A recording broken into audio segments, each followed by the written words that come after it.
Hello everyone and welcome to think SSC. आप सभी का थिंक एसएससी के प्लेटफॉर्म पे बहुत बहुत स्वागत है।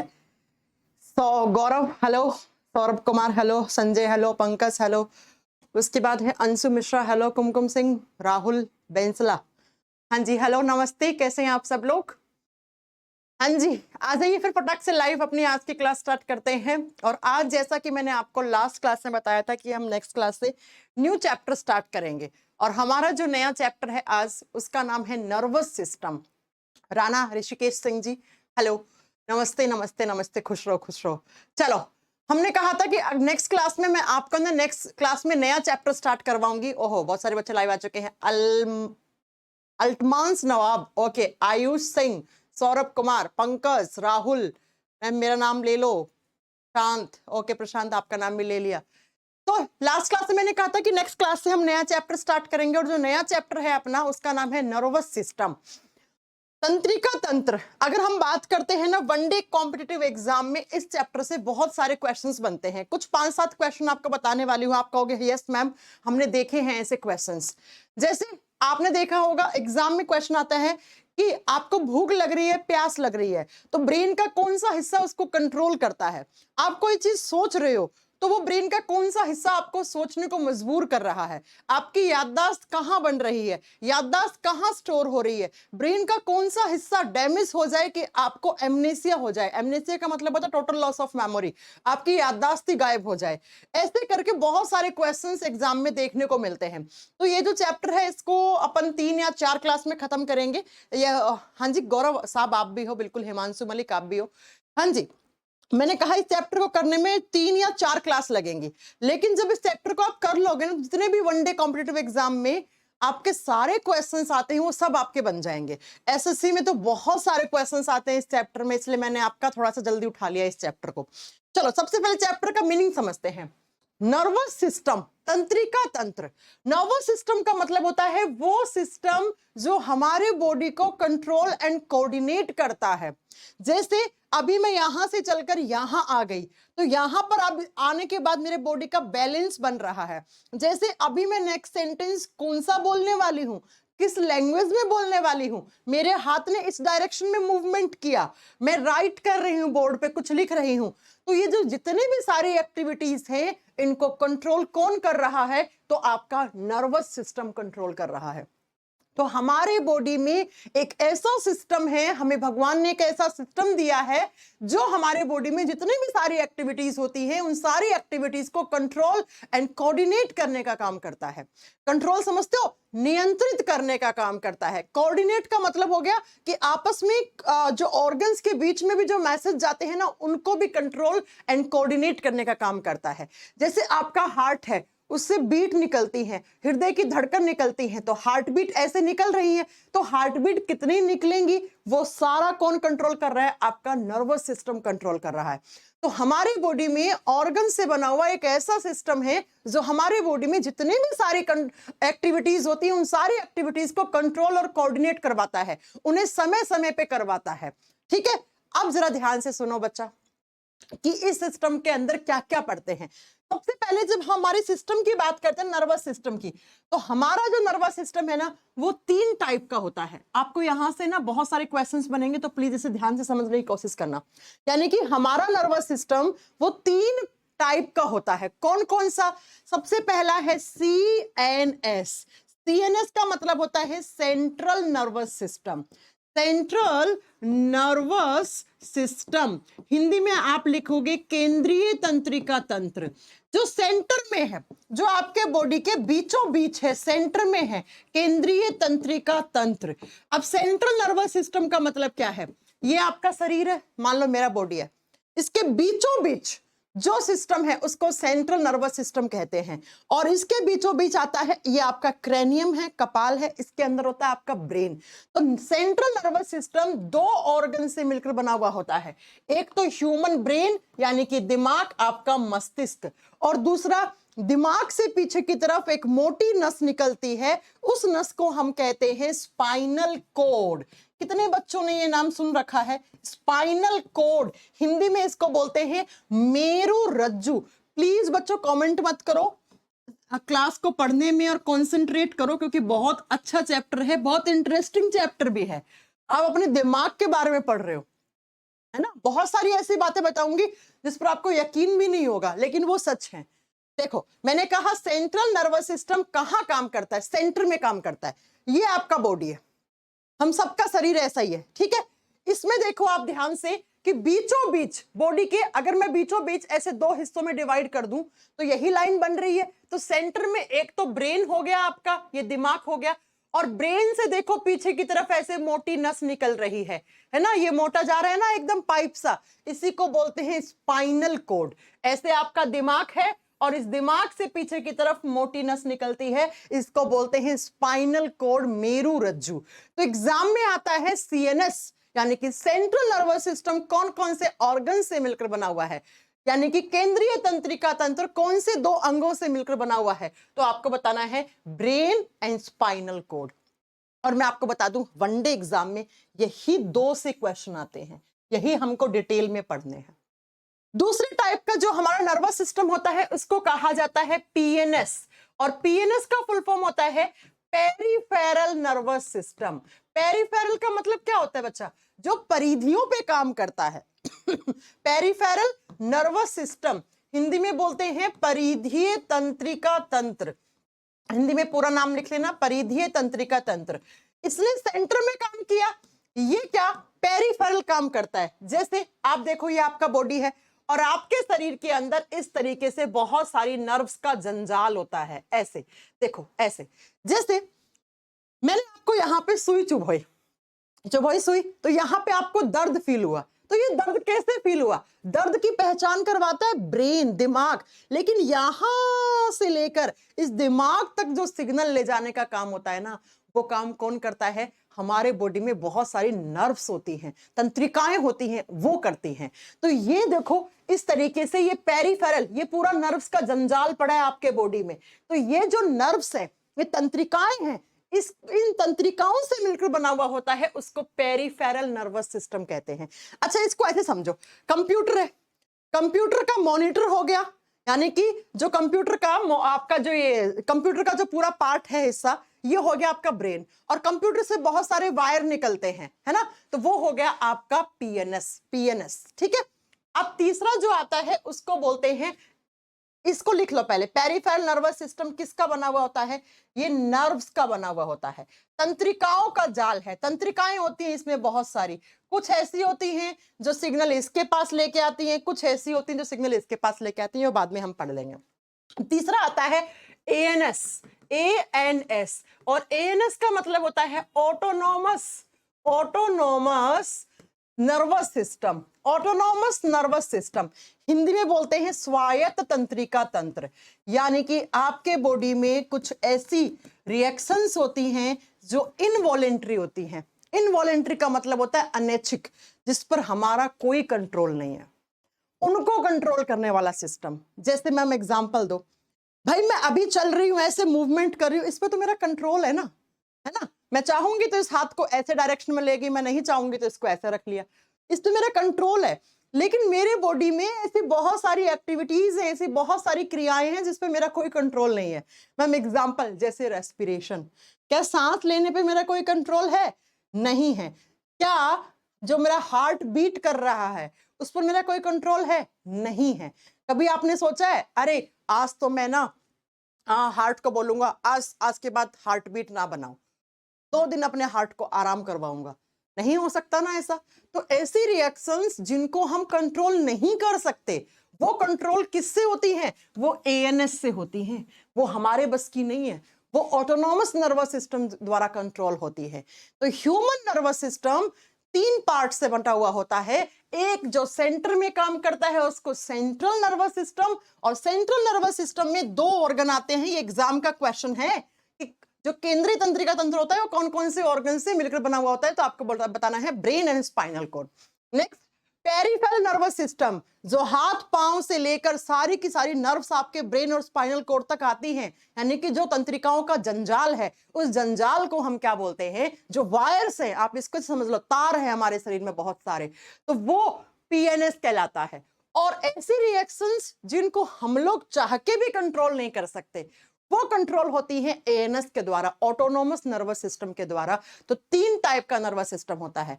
वनडे एग्जाम में आपको ये पढ़ना है, हमें ये पढ़ना है। जो एमबीबीएस वाला करते हैं ना, वो सब ये पढ़ते हैं, हमें नहीं पढ़ना है। जरा लिखिएगा, पहला सेंट्रल नर्वस सिस्टम में मैंने कहा 2 ऑर्गन्स पढ़ने हैं आपको, तो नंबर 1 पे लिखो ह्यूमन ब्रेन। ह्यूमन ब्रेन ये हमें डिटेल में पढ़ना है। ह्यूमन ब्रेन ये मेन इस चैप्टर में, बस इसी से क्वेश्चन आते हैं। अब आप बोलोगे मैम ह्यूमन ब्रेन क्यों लिखा?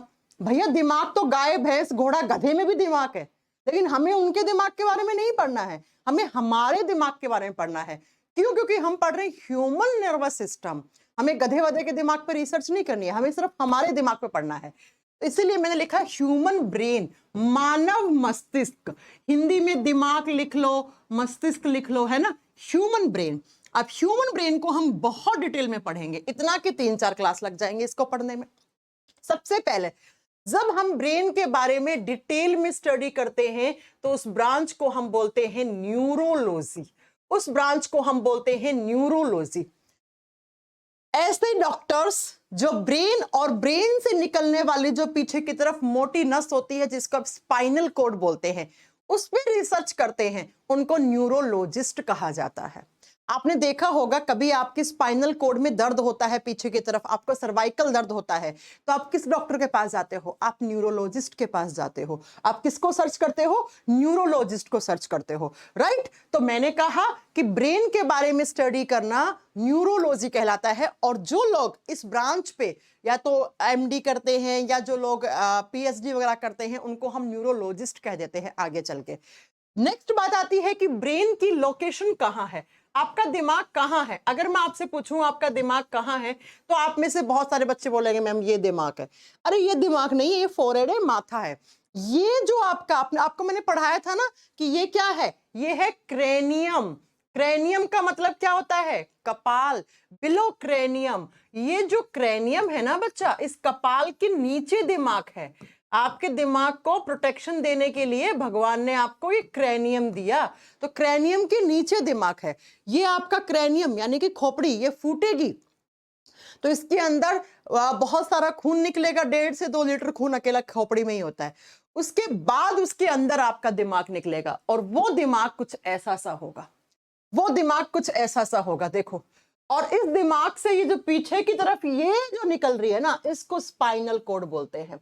तो ऐसे डॉक्टर्स जो इस पे काम करते हैं, इस पे काम करते हैं, उनको हम न्यूरोलॉजिस्ट कहते हैं। हाँ, मैं बताऊंगी माइग्रेन क्या होता है, अभी थोड़ा सा वेट करो, अभी नहीं, मैं बाद में बात करूंगी माइग्रेन क्या होता है और डिमेंशिया क्या होता है, एमनेसिया क्या होता है, सारी बात करेंगे, अभी नहीं, ठीक है। ओके, नेक्स्ट पॉइंट आता है, आपको कोई पूछ ले कि ब्रेन कहाँ होता है तो आप बता दोगे कि ब्रेन बिलो क्रेनियम, कपाल के नीचे होता है। अगला पॉइंट ये आता है कि मैम ब्रेन का वेट कितना होता है। जो ह्यूमन ब्रेन है उसका वजन कितना होना चाहिए, दिमाग का वजन कितना होता है। जब हम ह्यूमन ब्रेन के वेट की बात करते हैं यानी कि इसके वजन की बात करते हैं, तो मेल और फीमेल में ब्रेन का वेट थोड़ा सा वेरी करता है, यानी कि अलग अलग होता है।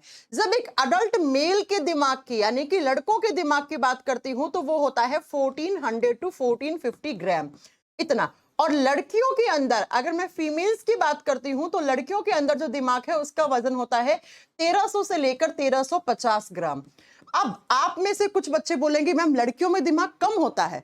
लड़कियों में दिमाग कम नहीं होता है, लड़कियों के दिमाग का वजन कम होता है। और ये 150 ग्राम वजन कम होने से लड़कियों की विल पावर, विजडम पावर या उनकी जो भी कोई इंटेलिजेंस है ना, उस पर कोई फर्क नहीं पड़ता है। दिमाग का वजन कम होता है और वो भी इसलिए होता है लड़कियों का लड़कों के कंपैरिजन में दिमाग का वजन इसलिए कम होता है बिकॉज जो हमारे बॉडी के ऑर्गन्स होते हैं ना, उनका वजन आपके बॉडी वेट के आधार पे होता है। तो बॉडी वेट लड़कों का जनरली थोड़ा ज्यादा होता है, लड़कियों का थोड़ा कम होता है, इसलिए लड़कों के दिमाग का वजन थोड़ा सा ज्यादा हो जाता है इन कंपैरिजन ऑफ गर्ल्स। लेकिन लड़कियों में दिमाग कम नहीं होता है, ये बात आप जानते हैं। लड़कियां आप कहां से कहां पहुंच गई हैं, तो लड़कियों के ये कभी मत बोलना कि लड़कियों में दिमाग कम होता है, राइट।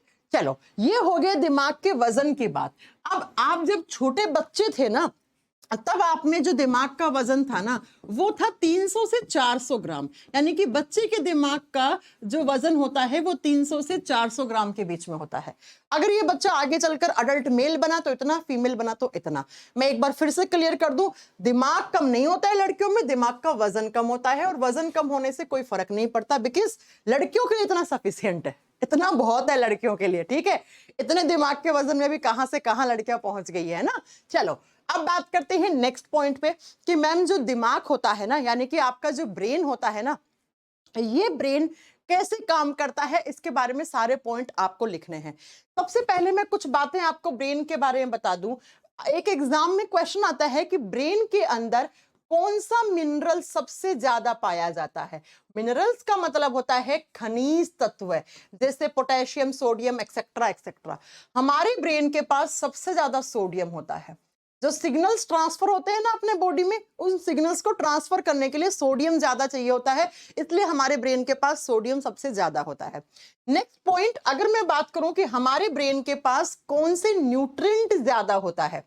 न्यूट्रिएंट का मतलब होता है बच्चा पोषक तत्व, यानी कि ब्रेन के पास कार्बोहाइड्रेट, प्रोटीन, फैट, इनमें से ज्यादा क्या होता है। तो ब्रेन को हम फैटेस्ट ऑर्गन कहते हैं, क्योंकि ब्रेन के पास वसा की मात्रा ज्यादा होती है। क्यों? क्योंकि फैट में सबसे ज्यादा एनर्जी होती है और आपके दिमाग को सबसे ज्यादा एनर्जी चाहिए। मैं आपको एक पॉइंट बता दूं कि जो दिमाग होता है ना बच्चा, जो आपका ब्रेन है ना, उसको सबसे ज्यादा एनर्जी की रिक्वायरमेंट होती है। आपके जितने भी बॉडी ऑर्गन्स है ना, उनमें सबसे ज्यादा एनर्जी इसको चाहिए। क्यों मैम? अरे भैया, 1 मिनट के अंदर इसके अंदर कितने सारे थॉट्स आते हैं। अभी आप पढ़ रहे हो, सोच रहे हो, कोई चीज को समझ रहे हो, तो आप दिमाग खर्च कर रहे हो। तो दिमाग कब काम करेगा? जब दिमाग के पास एनर्जी होगा। बिना एनर्जी के कोई ऑर्गन काम नहीं कर सकता ना। तो दिमाग के पास एनर्जी की जरूरत सबसे ज्यादा होती है। इसीलिए कहा जाता है कि हमारी बॉडी में जो टोटल अमाउंट है ग्लूकोज और ऑक्सीजन का, ग्लूकोज और ऑक्सीजन का टोटल अमाउंट है, उसका 20% अकेला हमारा ब्रेन खर्च करता है। इसका मतलब मैम, जो हम एक दिन में जितनी भी हमारी सेल्स एनर्जी प्रोड्यूस करती हैं, जो ऊर्जा बनाती हैं, उसमें सबसे ज्यादा एनर्जी कौन खर्च करता है? आपका ब्रेन। बिल्कुल करना भी चाहिए ब्रेन को, है ना, क्योंकि ब्रेन ही सबसे ज्यादा, एक तो ब्रेन इतने काम कर रहा है, सोचने, समझने में, बोलने में, यहाँ कोई भी चीज पढ़ने में, याद करने में, लर्न करने में आपका दिमाग खर्च हो रहा है। दूसरा, दिमाग सारे बॉडी ऑर्गन्स को भी कंट्रोल कर रहा है, तो भैया दिमाग को तो ज्यादा खर्च करना होगा ना। इसलिए ब्रेन के पास सबसे ज्यादा ग्लूकोज और एनर्जी होता है। इस बात को आप याद रखिएगा। नेक्स्ट पॉइंट आता है कि हमारा जो ब्रेन होता है, इस ब्रेन किसका बना हुआ है, या मैं बोलूं आपका कंप्लीट नर्वस सिस्टम किसका बना हुआ है। कोई भी बॉडी ऑर्गन्स होते हैं वो सब किसके बने हुए होते हैं? सेल का बना हुआ होता है, कोशिका का बना हुआ होता है। और ब्रेन या नर्वस सिस्टम में जो सेल होती है ना, उनका नाम होता है न्यूरॉन। यानी कि ब्रेन के अंदर कौन सी सेल्स रहती हैं? न्यूरॉन सेल्स रहती हैं। इनको हिंदी में न्यूरॉन्स या तंत्रिका कोशिका कहा जाता है। हमारा कंप्लीट नर्वस सिस्टम जिस सेल से मिलकर बना हुआ है, या हमारा ब्रेन जिस सेल से मिलकर बना हुआ है, उस सेल को हम क्या कहते हैं? उस सेल को हम न्यूरॉन कहते हैं। गौरव साहब का कहना है मैम, लड़कियों का दिमाग घुटने में होता है। अच्छा जी, लड़कियों का दिमाग घुटने में होता है। अभी मैं ऐसी ऐसी लड़कियों के नाम बता दूंगी कि आप क्लास छोड़ के चले जाओगे, है ना। तो ये सब फालतू की बातें होती है। लड़कियों का दिमाग घुटनों में होता है। घुटनों में कुछ नहीं होता है। घुटनों के अंदर एक बस घुटने की जो हड्डी होती है वो हड्डी होती है, और घुटने में कुछ भी नहीं होता है। तो ऐसी ना फालतू की बातें एटलीस्ट पढ़े लिखे बच्चे और मेरी क्लास में तो ऐसे कमेंट ना ही करें, क्योंकि आप फिलहाल भी एक लड़की से ही पढ़ रहे हैं, ठीक है ना। मैं भी तो एक लड़की हूं, तो मेरा दिमाग अगर घुटने में होता तो मैं कैसे पढ़ा पाती आपको, है ना। कैसा इतना सारा मेरे दिमाग में स्टोर हो रखा है ये सारी चीजें, समझ रहे। तो ऐसी बातें मेरे सामने तो बिल्कुल भी ना करें। तो ब्रेन की जो सेल होती है उसको न्यूरॉन कहा जाता है। न्यूरॉन कैसा होता है दिखने में, आपको दिखाती हूँ। ऐसा होता है न्यूरॉन, ये पढ़ेंगे हम आगे, बहुत सारे क्वेश्चंस आते हैं इससे। न्यूरॉन ऐसा होता है दिखने में। अब इस न्यूरॉन के बारे में कुछ पॉइंट है जो आपको नोट डाउन करने हैं। क्या क्या? न्यूरॉन होता है हमारे बॉडी की लॉन्गेस्ट सेल। इसको स्टार कर लेना, अक्सर एग्जाम में क्वेश्चन आता है। एग्जाम में क्या क्वेश्चन आता है कि ह्यूमन बॉडी की HB का मतलब है ह्यूमन बॉडी, ह्यूमन बॉडी की सबसे लंबी कोशिका कौन सी है? तो न्यूरॉन सबसे लंबी होती है। यानी कि जितने भी हमारी सेल्स है ना, ब्रेन की सेल्स, लीवर, लंग, हार्ट, आंख, कान, इनमें सबसे लंबी सेल किसकी मिलेगी? ब्रेन की। और कौन सी? न्यूरॉन। नेक्स्ट पॉइंट, न्यूरॉन के बारे में जो अगला पॉइंट आपको नोट डाउन करना है, कितने न्यूरॉन्स होते हैं? ऐसा कहा जाता है अप्रोक्स 100 मिलियंस न्यूरॉन्स हमारे बॉडी में होते हैं। 100 मिलियन या 100 मिलियन से अधिक न्यूरॉन्स हमारे बॉडी में रहते हैं। और नेक्स्ट पॉइंट में आपको नोट डाउन करना है कि जो न्यूरॉन्स होते हैं ना, इनमें मिनिमम रीजनरेशन पावर होती है। मिनिमम रीजनरेशन का मतलब क्या हो गया कि ये एक बार टूट गए, फट गए, कट गए तो ये वापस रीजनरेट नहीं हो पाते हैं बच्चा। इनमें पुनर्निर्माण की क्षमता ना के बराबर होती है। इसीलिए एक बार दिमाग खराब तो खराब है ना, इसीलिए एक बार न्यूरॉन कट गया, फट गया तो उसकी रिकवरी इतनी ज्यादा नहीं हो पाती है। हल्की फुल्की हो जाती है, लेकिन कंप्लीट तरीके से वो न्यूरॉन वापस नहीं बन पाता है। यानी कि सबसे कम पुनर्निर्माण की क्षमता पाई जाती है। और ये तीनों पॉइंट एग्जाम में आते हैं कि ब्रेन की सेल का नाम बताओ, न्यूरॉन यानी तंत्रिका कोशिका, फिर कहता है हमारे बॉडी की सबसे लंबी कोशिका कौन सी है, तो वो ब्रेन सेल्स है जिसका नाम न्यूरॉन है। न्यूरॉन में सबसे कम पुनर्निर्माण की क्षमता होती है, यानी कि न्यूरॉन्स ना के बराबर रीजनरेट हो पाते हैं, ज्यादा रीजनरेट नहीं हो पाते हैं। क्यों नहीं हो पाते? क्यों? क्योंकि न्यूरॉन की जो न्यूरॉन सेल है ना, इसमें सेल डिवीजन नहीं होता। सेल डिवीजन का मतलब है इसकी सेल, ये जो न्यूरॉन सेल है ना, इसमें कोशिका विभाजन नहीं होता। और जिस सेल में कोशिका विभाजन नहीं होता वो वापस से रीजनरेट नहीं हो पाती है। इसलिए ये आगे आपको समझ में आ जाएगा पूरा पॉइंट। पॉइंट क्लियर हो गया कि ब्रेन क्या होता है, कहाँ होता है, उसका वजन कितना होना चाहिए, उसमें कौन सा मिनरल ज्यादा होता है, कौन सा न्यूट्रिएंट ज्यादा होता है, कितना % ग्लूकोज ऑक्सीजन की जरूरत होती है ब्रेन को, और ब्रेन की सेल्स क्या कहलाती हैं। ब्रेन क्या? ब्रेन में बस न्यूरॉन्स हैं, ब्रेन कुछ काम नहीं कर रहा है, ब्रेन की सेल्स काम कर रही हैं। मैंने बोला मेरी आंख का काम देखने का है, आंख का काम थोड़ी ना, आंख की सेल्स का काम देखने का है। मैंने बोला नाक का काम स्मेल करने का है, नाक का थोड़ी, नाक की सेल्स का काम है। मैंने कहा ब्रेन कंट्रोल करने का काम करता है, ब्रेन थोड़ी करता है, ब्रेन की सेल्स करती हैं। तो ब्रेन की सेल्स इसीलिए लंबी होती हैं, ऐसी होती हैं ब्रेन की सेल्स। खैर आगे हम पढ़ा देंगे। अब नेक्स्ट पॉइंट आता है कि हमारा जो ब्रेन है ना, इसकी रहती है कवरिंग। ब्रेन के चारों तरफ कवरिंग लगी हुई होती है। कवरिंग का मतलब होता है आवरण, यानी कि ब्रेन को प्रोटेक्शन देने के लिए मेम्ब्रेन्स लगी हुई होती है। हमारे ब्रेन के, आपका ये जो क्रैनियम है ना, इस क्रैनियम के अंदर दिमाग है, इस दिमाग को प्रोटेक्शन देने के लिए मेम्ब्रेन्स लगी हुई होती हैं, झिल्लियां लगी हुई होती हैं। और जो ब्रेन को कवरिंग देती है उस मेम्ब्रेन का नाम होता है मेनिंजिस। इसका नाम होता है मेनिंजिस। तो एग्जाम में क्वेश्चन आता है मेनिंजिस कौन से ऑर्गन को प्रोटेक्शन देती है, कौन से ऑर्गन को सुरक्षा देती है? आपको बताना है वो ब्रेन को देती है। और जो ब्रेन है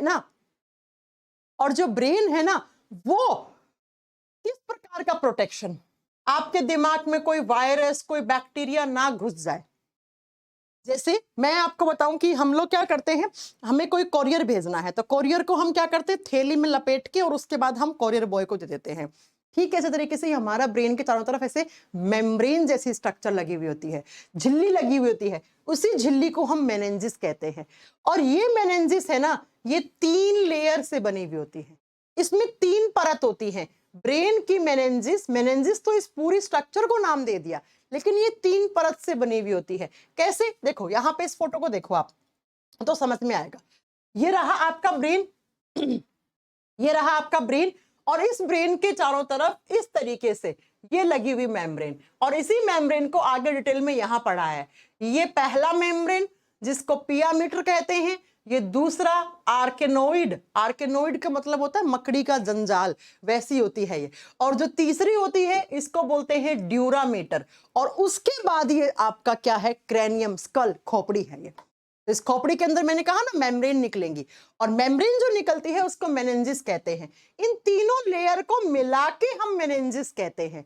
तो बेसिकली मेनिंजिस उस पूरी लेयर को कह देते हैं, और ये लेयर आगे सब लेयर से बनी हुई होती है, 3 परत से बनी हुई होती है। कौन कौन सी? नंबर 1 पे पिया मीटर, ये वाला फोटो आपको समझ में आ गया होगा ना। 1 नंबर पे आता है पियामेटर और हिंदी में सेम नाम है। 2 नंबर पे आता है आर्केनोइड, आर्केनोइड, और 3 नंबर पे आता है ड्यूरामेटर, ड्यूरामेटर। अब यहां से ना 2 क्वेश्चन और बनते हैं। क्या क्या कि हमारे ब्रेन की सबसे अंदर वाली लेयर क्या है। ये सबसे अंदर की तरफ होती है, ये इनर है, और ये सेंटर वाली होती है आर्केनोइड, ये बीच में होती है, और ये सबसे बाहर होती है, ये आउटर होती है। यानी कि इस तरीके से 3 मेम्ब्रेन है, फर्स्ट, सेकेंड, थर्ड, ये जो पहली, और यहां आपका क्या है, दिमाग है। तो ये जो दिमाग के पास है इसको बोलेंगे पियामेटर, जो बीच में है इसको आर्केनोइड, और सबसे बाहर है इसको ड्यूरामेटर, और यहां से आपकी खोपड़ी शुरू, फिर ये आपकी खोपड़ी शुरू। तो सोचो आपके ब्रेन को कितनी प्रोटेक्शन दी गई है। इतनी प्रोटेक्शन जरूरी है, नहीं तो मैं ऐसे चल रही थी, मेरा दिमाग भिड़ गया, ऐसे मेरी खोपड़ी भिड़ गई और मेरा दिमाग हाथ में आ गया बाहर निकल के। नहीं आता ना। क्यों नहीं आता? क्योंकि आपका ब्रेन बहुत स्ट्रांगली प्रोटेक्टेड है। नहीं तो अगर ये मेम्ब्रेन नहीं होती ना, दिमाग कहीं भिड़ता, ऐसे खोपड़ी भिड़ती और बाहर आके दिमाग गिर जाता आपका। लेकिन कभी गिरा हुआ देखा आपने किसी का ब्रेन? नहीं ना, क्योंकि ये इतनी स्ट्रॉन्ग हड्डियों से बनी है। मैंने आपको पढ़ाया है, ये 8 हड्डियों से मिलकर बनी हुई होती है और वो स्ट्रॉन्गेस्ट बोन की कैटेगरी में आती है। तो ये, फिर इसके अंदर 3 मेम्ब्रेन, फिर आपका दिमाग पड़ा है। तो सोचिए दिमाग कितना अंदर पड़ा है। ठीक है, तो ये एग्जाम के क्वेश्चन आते हैं कि ब्रेन की मेम्ब्रेन को मेनिंजिस कहते हैं, और जब कभी भी इस मेनिंजिस में इंफेक्शन हो जाता है ना, किसी बैक्टीरिया और वायरस की वजह से ये संक्रमित हो जाते हैं। यानी कि कोई बैक्टीरिया और कोई वायरस आ गया और वो क्या कर गया, इसमें इंफेक्शन कर गया, तो बच्चों एक बीमारी होती है जिसको मेनिंजाइटिस कहा जाता है। मेनिंजाइटिस, आपने हिस्ट्री पढ़ी होगी, हिस्ट्री में पढ़ा होगा, राजा राम मोहन राय की डेथ हुई थी ड्यू टू मेनिंजाइटिस। जो राजा राम मोहन राय थे, जिन्होंने सती प्रथा खत्म किया था, उनको सती प्रथा खत्म ही किया होगा ना, तो उनकी डेथ जो हुई थी ना, वो मेनिंजाइटिस डिजीज की वजह से हुई थी। ये एक बीमारी है। इस बीमारी में क्या होता है, तो ब्रेन की मेम्ब्रेन में इंफेक्शन हो जाता है due to virus and bacteria. कोई वायरस और बैक्टीरिया आके इंफेक्शन कर देता है, तो आपकी ब्रेन की ये मेम्ब्रेन है, ये सड़ जाती है, गल जाती है, और फिर आपके ब्रेन में इन्फेक्शन पहुंचता है, जिसकी वजह से दिमाग में बुखार और कोमा में जा सकता है, इंसान मर सकता है। ठीक है, तो इसको बोलते हैं मेनिंजाइटिस डिजीज, मेनिंजाइटिस रोग। ये हो गया आपके ब्रेन के बारे में बहुत सारी बातें कि ब्रेन की कवरिंग कैसी है, ब्रेन को इतना प्रोटेक्शन कहाँ से मिला है, वजन क्या है, एक्सेट्रा एक्सेट्रा। अब बात क्या आती है, बात आती है कि ह्यूमन ब्रेन जो है ना, ये 3 पार्ट्स में डिवाइडेड रहता है। हमारा ब्रेन है ना, ये ब्रेन 3 हिस्सों में बंटा हुआ होता है। Human brain is divided into 3 parts, 3 भागों में बंटा हुआ है। कौन कौन से? सबसे पहले तो इनके नाम याद करने हैं। नंबर 1 पे आता है fore brain. Fore brain, Hindi medium वाला बच्चा लिखेगा अग्र मस्तिष्क। आगे वाला दिमाग, मैम ये आगे वाला दिमाग कौन सा? तो जरा देखो, फोटो से समझने की कोशिश करना। ये आपका ब्रेन है, ये लड़का इस तरह ऐसे मुंह करके खड़े हुए है, लड़की है लड़का जो भी है, ठीक है। ये वाला, ये आगे वाला दिमाग, ये वाला फोर ब्रेन, फोर ब्रेन। तो ये हो गया फोर ब्रेन। 2 नंबर पे जो आता है वो आता है सेंटर वाला, और सेंटर वाला होता, आ गया ये,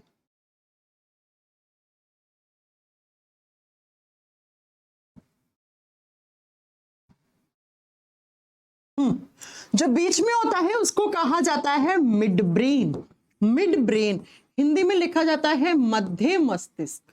सेंटर वाला दिमाग मध्य मस्तिष्क। दिखाती हूं आपको कौन सा, ये वाला जो सेंटर में है दिमाग, ये वाला कुछ बीच वाला दिमाग, ये वाला। और सबसे लास्ट में जो आता है वो आता है हिंड ब्रेन। हिंड ब्रेन, और हिंदी में इसको लिखा जाता है पश्च मस्तिष्क। पश्च का मतलब होता है पीछे, संस्कृत शब्द है ये, पश्च मस्तिष्क। तो हमारे ब्रेन को 3 हिस्सों में डिवाइड कर दिया, fore brain, mid brain, hind brain. अब देखो कैसे। ह्यूमन बींग्स में कितने क्रोमोसोम्स होते हैं? 23 पेयर्स, यानी कि 46 टोटल। ठीक है, देखो ये वाला, ये आगे वाला दिमाग, इसको फोर ब्रेन कहते हैं। फिर ये वाला, ये बीच वाला, इसको मिड ब्रेन, और ये जो है ना, इसको हिंड ब्रेन कहते हैं। इसको पश्च मस्तिष्क कहते हैं। सबसे पहला पॉइंट आता है मैम, इन तीनों में से कौन सा बड़ा है, कौन सा छोटा है? सबसे पहले आपको यह पता होना चाहिए। फोर ब्रेन के आगे लिखो, it is the largest part of our brain. ये लार्जेस्ट है, it is the largest part of our brain. हमारे ब्रेन का सबसे बड़ा हिस्सा, सबसे बड़ा हिस्सा यही है। अप्रोक्स 2/3 हिस्सा यही बनाता है, 2/3 हिस्सा यही ब्रेन बनाता है। और जो सबसे छोटा होता है वो ये होता है, it is the smallest part of our brain. ये स्मॉलेस्ट पार्ट है, ये सबसे छोटा है, ये सबसे छोटा हिस्सा है हमारे ब्रेन का। तो 2 क्वेश्चन तो एग्जाम के यही बन गए कि ह्यूमन ब्रेन के सबसे बड़े हिस्से का नाम बताओ और ह्यूमन ब्रेन के सबसे छोटे हिस्से का नाम बताओ। बता दोगे भाई, सबसे बड़ा होता है फोर ब्रेन, इसको ऐसे भी लिख लेना साइड में, सबसे बड़ा fore brain, then hind brain, then mid brain, यानी कि मध्य मस्तिष्क सबसे छोटा और फोर ब्रेन सबसे बड़ा। पॉइंट दोनों क्लियर हो गए होंगे, पॉइंट दोनों क्लियर हो गए होंगे आपको। अब जो ये जो ब्रेन होते हैं ना बच्चा, ब्रेन के पार्ट्स होते हैं, ये आगे सब पार्ट्स में डिवाइडेड रहते हैं, यानी कि इनके उपभाग भी होते हैं। तो लिखो जरा, फोर ब्रेन है ना, ये भी आगे 3 सब पार्ट्स में डिवाइडेड रहता है। कौन कौन सा? नंबर 1 पे थैलेमस, यानी कि फोर ब्रेन भी आगे 3 पार्ट्स में डिवाइडेड है। 1 नंबर पे आता है थैलेमस, 2 नंबर पे आता है हाइपोथैलेमस, थैलेमस के आगे हाइपो शब्द जोड़ दो। 2 नंबर पे आता है हाइपोथैलेमस, और जो 3 नंबर पे आता है उसको कहा जाता है सेरेब्रम। सेरेब्रम, हिंदी मीडियम वाले बच्चे थोड़े से अच्छे से नाम लिखना, हिंदी में इसको प्रमस्तिष्क बोलते हैं, प्रमस्तिष्क। मिड ब्रेन का कोई पार्ट नहीं होता, इसीलिए बेचारा छोटा है, इसीलिए बेचारा छोटा है। अभी बताएंगे अनामिका जी कौन सा होता है छोटा दिमाग। हिंड ब्रेन अगेन 3 हिस्सों में बंटा हुआ होता है। नंबर 1 पे आता है पोन्स वेरोलाई, कुछ कुछ बुक्स वाले सिर्फ पोन्स लिखते हैं, तो वो भी आप समझ लेना, पोन्स वेरोलाई। 2 नंबर पे आता है एमो, एमो का मतलब होता है मेडुला ऑब्लंगेटा, मेडुला ऑब्लंगेटा। अब आप सोच रहे होंगे मैम कितने टफ टफ नाम है, क्या करें बच्चों, बायोलॉजी है ही टफ सब्जेक्ट, ऐसे थोड़ी कोई पढ़ पाता है। मेडुला ऑब्लंगाटा ये हो गया 2 नंबर पे, और 3 नंबर वाला जो होता है ना उसको बोलते हैं सेरेबेलम। बच्चों कंफ्यूज नहीं होना है, वो सेरेब्रम है, ये सेरेबेलम है, हिंदी में इसको अनुमस्तिष्क कहते हैं। देखो बच्चों, अनु का मतलब होता है पीछे, तो ये पीछे वाला दिमाग ही तो है हिंड ब्रेन, इसका हिस्सा है। प्रे का मतलब होता है आगे, तो आगे वाला दिमाग ही तो है ये फोर ब्रेन, उसका ही तो हिस्सा है। एक बार लास्टली सुनो, क्या मैंने कहा? सौरभ आप क्लास में लेट आए क्या? पढ़ा चुकी हूँ मैं ब्रेन की स्टडी को क्या बोलते हैं, सारी बातें बता चुकी हूँ, आप इतना लेट कैसे आए क्लास में? हमारे ब्रेन को हमने 3 हिस्सों में बांट दिया, आगे वाला हिस्सा फोर ब्रेन, बीच वाला मिड ब्रेन, लास्ट वाला हिंड ब्रेन। फोर ब्रेन आगे फिर 3 भागों में बंटा हुआ होता है। नंबर 1 पे थैलेमस, नंबर 2 पे हाइपोथैलेमस, नंबर 3 पे सेरेब्रम। अब ये जो तीनों सब पार्ट्स है ना, इनमें ये सबसे बड़ा है, ये लार्जेस्ट है, यानी कि ये सब पार्ट्स में सबसे बड़ा है। और ये जो है ना सेरेबेलम, इसको तो बोलते ही हम छोटा दिमाग है, ये सबसे छोटा है, ये स्मॉलेस्ट है। अब आप कहोगे मैम हम तो कंफ्यूज हो गए। अरे भैया कंफ्यूज होने वाली बात ही नहीं है, ये पार्ट्स है, यानी ये भाग है, भागों में ये बड़ा ये छोटा, ये सब पार्ट्स हैं ब्रेन के, उपभाग हैं। तो लार्जेस्ट सब पार्ट ये हो गया, ये सबसे बड़ा उपभाग हो गया, कौन सा? सेरेब्रम। और ये सबसे छोटा उपभाग हो गया, स्मॉलेस्ट हो गया, इसको तो बोलते ही हम छोटा दिमाग है। और यहां होता है, यहां आपने सुना होगा फलाने इंसान के छोटे दिमाग में चोट लग गई और वो मर गया। एक बॉलर था ना, बॉलर था ना जिसके एक बॉल आके लग गई थी यहाँ पर, ऑन द स्पॉट उसकी डेथ हो गई थी। ऐसे ही आपने देखा होगा बाइक से जो पीछे बाइक चला रहे थे 2 दोस्त, एक्सीडेंट हो गया, आगे वाला दोस्त बच गया, पीछे वाला दोस्त मर गया, ऑन द स्पॉट मर गया। क्यों? क्योंकि पीछे वाला दोस्त ऐसे गिरा तो ऑन द स्पॉट चोट लगी छोटे दिमाग में, और छोटे दिमाग में तुरंत हार्ट अटैक आने की वजह से आगे सब आपको चीजें सब समझ में आएंगी कि ऐसा क्यों होता है कि छोटे दिमाग में चोट लगते ही उसकी डेथ हो जाती है इंसान की, सब बताऊंगे। हो गया? पॉइंट क्लियर हो गया? यहां तक बताओ कोई डाउट है कि fore brain, mid brain, hind brain यानी कि 3 सब पार्ट है, फिर इनके 3 पार्ट हैं, फिर इनके सब पार्ट्स हैं, इन सबको हमें पढ़ना है। ये सब अपना अपना काम करते हैं, किसी को किसी के काम से मतलब नहीं है। इसका अपना अलग काम है, इसका अपना अलग काम है, इसका अपना अलग काम है, इसका अलग काम है, इसका अलग काम है, इसका अलग काम है। इसका कोई पार्ट नहीं होता है आगे, यानी कि आगे इसका कोई हिस्सा नहीं है, इसलिए ये बेचारा छोटा रह गया है। अब हमें सारे के सारे ब्रेन के सब पार्ट्स के फंक्शंस पढ़ने हैं। यही तो पढ़ना है हमें कि क्या करता है ये, क्या करता है ये, क्या करता है ये, और क्या करता है ये, और क्या करते हैं ये 3। ये सारों के बारे में हमें पढ़ना है। तो सबसे पहले हम देखो, हम ऐसे पढ़ेंगे, हम ना ऐसे पढ़ेंगे, ऐसे उल्टे आके पढ़ेंगे, ऐसे आपको आसान हो जाएगा पढ़ना। तो सबसे पहले लिखो फंक्शंस ऑफ सेरेबेलम, या आप हेडिंग दो सेरेबेलम। सेरेबेलम क्या करता है ये सेरेबेलम? सबसे पहला पॉइंट तो इसके बारे में यही लिख दोगे कि ये छोटा दिमाग कहलाता है, इसको लिटिल ब्रेन कहा जाता है। छोटा दिमाग, स्मॉलेस्ट ब्रेन, इसको लिटिल ब्रेन यानी कि छोटा दिमाग का नाम दिया गया। भाई क्यों दिया गया है तो कोई बड़ी बात नहीं, आप बता दोगे सबसे छोटा है इसलिए। इसी को हम छोटा दिमाग कहते हैं, और इसको एक नाम की उपाधि और दी गई है, इसको ट्री ऑफ लाइफ, जीवन का पेड़।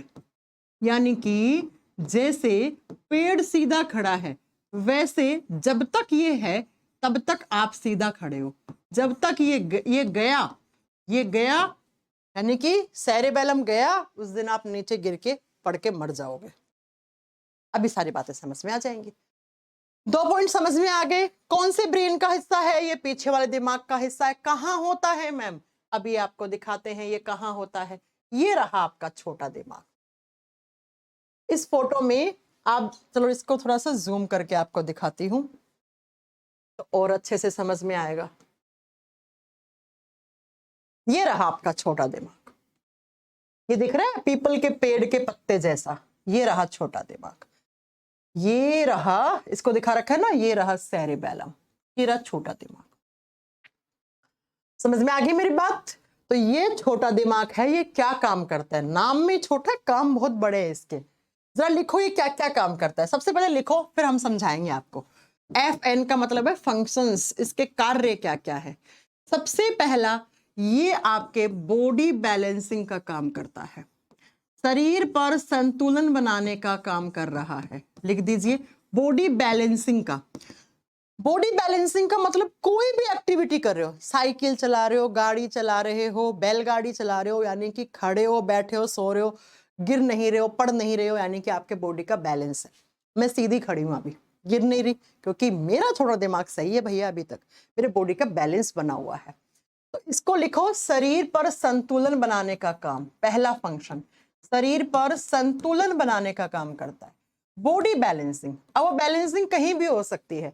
आपने देखा होगा सर्कस वर्कस में एक छोटी सी लड़की, इतना पतला सा टायर होता है, उसके ऊपर बैलेंस बना देती है, ऐसे रस्सी बंधी हुई होती है, उसके ऊपर वो ऐसे चल रही होती है। तो वो तो प्रैक्टिस के कारण होता है। अब आपको मैं रस्सी के ऊपर चलाऊं, आप चल जाओगे क्या? नहीं चलोगे ना, वो तो प्रैक्टिस से होता है। ठीक है, तो बॉडी बैलेंसिंग का काम करता है। दूसरा, इसका काम होता है मसल्स मूवमेंट पे कंट्रोल करना। मसल्स मूवमेंट हिंदी में लिखते हैं मांसपेशीय संकुचन, यानी कि हमारे बॉडी में जितनी भी मसल्स हैं, जिन जिन ऑर्गन के पास, उन सब में संकुचन, उन सब में मूवमेंट का काम इसी ब्रेन का होता है। जैसे मैंने अपने हाथ को इस डायरेक्शन में ऐसे करवाया, मुझे पसीना आया, मैंने ऐसे पहुंच के झाड़ दिया, ये सारे मूवमेंट इसी ब्रेन द्वारा कंट्रोल किए जाते हैं, इसी ब्रेन के हिस्से द्वारा कंट्रोल किए जाते हैं। तीसरा, इसका काम होता है स्पीकिंग पावर को कंट्रोल करना। स्पीकिंग पावर का मतलब है बोलने की क्षमता, यानी कि अभी मैं आपसे बोल रही हूं तो क्या बोल रही हूं, अगला सेंटेंस किस लैंग्वेज में बोलूंगी, क्या बोलूंगी, किसके बारे में बोलूंगी, ये सब किसका काम है? इसी का काम है। सम्राट जी पढ़ लो, सिलेबस कंप्लीट होने की तुम्हें पहले टेंशन होगी, पहले पढ़ लिख तो लो। यानी कि मैम ये 3 इंपॉर्टेंट फंक्शंस करता है। क्या क्या? बॉडी का बैलेंस, आप सो रहे हो बेड पे, उठ रहे हो, बैठ रहे हो, योगा कर रहे हो, जिम कर रहे हो, भाग रहे हो, दौड़ रहे हो, खड़े हो, साइकिल चला रहे हो, गाड़ी चला रहे हो, उस समय सबका बैलेंसिंग करने का काम इसी का होता है। मसल्स मूवमेंट, किस मांसपेशी को किस डायरेक्शन में कितना मूव करवाना है, कहाँ करवाना है, वापस कैसे लाना है, सारा मूवमेंट इसी का।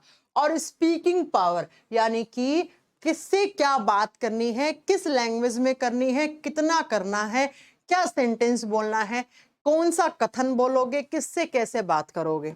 समझ गए? हर किसी से बात करने का लिहाजा अलग होता है ना। दोस्त से आप गालियों में बात कर लेते हो, पापा को थोड़ी ना गाली दे सकते हो। सारा किसका खेल है? इसका ही खेल है, सेरेबेलम का। अब बच्चों एक क्वेश्चन आता है एग्जाम में, most important question from this chapter. क्या आपने पी ली शराब, अल्कोहल ले ली, ज्यादा अल्कोहल पी ली तो वो कौन से ब्रेन पर इफेक्ट डालती है, कौन से ब्रेन पे प्रभाव डालती है? तो वो इसी ब्रेन पे प्रभाव डालती है, सेरेबेलम पे ही। तो आप नोट डाउन करके लिखना, excess consumption of alcohol effects on cerebellum. ज्यादा शराब पीने से क्या हो जाता है? ज्यादा शराब पीने से सेरेबेलम कुछ समय के लिए काम करना बंद कर देता है, ये ब्लॉक हो जाता है। और जब आपने ज्यादा शराब पी ली तो आपका सेरेबेलम कुछ समय के लिए काम करना बंद कर दिया। इसका मतलब मैम ये काम भी प्रॉपर नहीं हो पाएंगे। यस बच्चा, ये काम भी प्रॉपर नहीं हो पाएंगे। इसीलिए हम कहते हैं डोंट ड्रिंक एंड ड्राइव, यानी कि शराब पी के गाड़ी नहीं चलानी चाहिए। क्यों? क्योंकि आपने ज्यादा शराब पी तो शराब के अंदर जो टॉक्सिक कंपाउंड्स हैं वो आपके सेरेबेलम को आके धीरे धीरे धीरे धीरे धीरे धीरे ऐसे ब्लॉक करना शुरू कर देंगे। और अब जब सेरेबेलम ही सही से काम नहीं कर रहा है तो आपके बॉडी का बैलेंस नहीं बनेगा। और आपने देखा होगा शराबी ऐसे ऐसे ऐसे कहां कहां से ऐसे लड़खड़ा के चलते हैं, नाली में गिर जाते हैं, कुत्ते मुंह चाट रहे होते हैं उसका, है ना, बहुत होते हैं ऐसे, देखे होंगे आपने। तो जब आप अपना ही बैलेंस नहीं कर पा रहे तो क्या उस समय आप गाड़ी चलाओगे तो उसका बैलेंस कर लोगे? नहीं करोगे, नहीं कर पाओगे आप। और आपका एक्सीडेंट हो सकता है और आपकी वजह से सामने वाली गाड़ी में जो बंदा जिससे एक्सीडेंट हुआ है उसकी जान को खतरा हो सकता है। इसीलिए कहते हैं डोंट ड्रिंक एंड ड्राइव, क्योंकि ज्यादा अल्कोहल पी तो ये वाला काम नहीं हो पाएगा। दूसरा बच्चा, ज्यादा अल्कोहल पिए हुए बंदे को, ज्यादा शराब पिए हुए बंदे को ऐसी नाली में गिरा है, आप उसको एक लात मारना, वो उसी डायरेक्शन में पड़े रहेगा जब तक उसके नसें नहीं उतरेंगे। क्यों? क्योंकि उसके बॉडी पर किसी भी टाइप का मसल्स मूवमेंट पे उसका कंट्रोल नहीं है। इसीलिए शराब पिया हुआ आदमी नाली में गिरा है तो 3-4 घंटे के लिए नाली में ही गिरा रहेगा, है ना। और उसकी जुबान लड़खड़ाती है, उसकी स्पीकिंग पावर कंट्रोल नहीं हो पाती है, अपने आप को वो कुछ भी समझना शुरू कर देता है। देखा हुआ होगा आपने, पिए हुए लोग क्या अपने आप से बड़बड़ाने लग जाते हैं, बड़बड़ाता रहता है, किसी से भी, ऐसा नहीं है कि किसी से बात करेगा तब बड़बड़ाएगा, ऐसे ही रोड पे चलता हुआ बड़बड़ाता रहता है और किसी को भी गाली दे देता है, कैसे ही बात कर लेता है, अपने आप को प्राइम मिनिस्टर समझने लग जाता है। आज तो तेरा भाई गाड़ी चलाएगा, आज तो ये कर दूंगा, आज वो कर दूंगा, है ना। क्यों? क्योंकि उसका सेरेबेलम कुछ समय के लिए काम करना बंद कर गया है। तो बच्चा, ज्यादा शराब पीने से यही होता है। अब मैंने एक बात आपको बोली कि आपके छोटे दिमाग में चोट लग जाती है तो आपकी ऑन द स्पॉट डेथ हो जाती है। क्यों हो जाती है? क्योंकि, बहुत ध्यान से समझना, मसल्स मूवमेंट और आपका जो एक ऑर्गन है जिसको आप हार्ट कहते हैं, हार्ट के अंदर जो हार्ट बीट बन रही है, यानी धक धक हो रहा है, वो किसकी वजह से? वो मसल्स मूवमेंट की वजह से। आपका हार्ट इस तरीके से पंप कर रहा है ब्लड को, किसकी वजह से? मांसपेशियों की वजह से। हार्ट के अंदर मसल्स ही होती है सिर्फ, और उन मसल्स को कमांड देता है सेरेबेलम। वो बोलता है उन मसल्स को कि पंप करना है। तो जब तक आपका हार्ट इस तरीके से पंप कर रहा है, हार्ट बीट बन रही है, तब तक आप जिंदा हो। और जब ये हार्ट बीट बनना बंद हो जाएंगी तो आपकी डेथ हो जाएगी, है ना। यानी कि आपका हार्ट अटैक आ चुका है या हार्ट फेल हो चुका है आपका। तो इन मसल्स को कमांड कौन दे रहा है? इन मसल्स को कमांड सेरेबेलम दे रहा है। और मैंने कहा सेरेबेलम में चोट लग गई, सर के बिल गिर गए, किसी ने पत्थर मारा यहाँ पे, किसी ने बॉल मार दी यहाँ पे, तो सेरेबेलम बंद हट गया, यानी सेरेबेलम डीएक्टिवेट हो गया। अब क्या नहीं होगा? अब आपकी हार्ट की जो मसल्स हैं उनको सिग्नल नहीं मिलेगा, और बेचारी हार्ट के मसल्स जो इस तरीके से पंप कर रही थी वो बेचारी सिग्नल ही नहीं आया तो वो काम करना बंद कर देती है।